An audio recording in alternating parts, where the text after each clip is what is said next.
Hi guys. Whenever I recommend Botox to my chronic migraine patients, their first question is, does Botox hurt?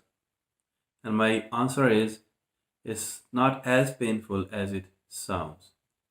So today I will show you the needle. So you can see this is the needle. It's a very small needle. Most of the time we use either 31 gauge or 30 gauge needle, which is really small. Like 30 gauge needle is 0.3 millimeter. So you will not feel like a shot, but you will feel a small prick. And we give 31 shots, 155 units of Botox, and we repeat this every 3 months. Common locations for Botox are front of the forehead, sides of the head, back of the neck, and shoulder. Botox is FDA approved for chronic migraines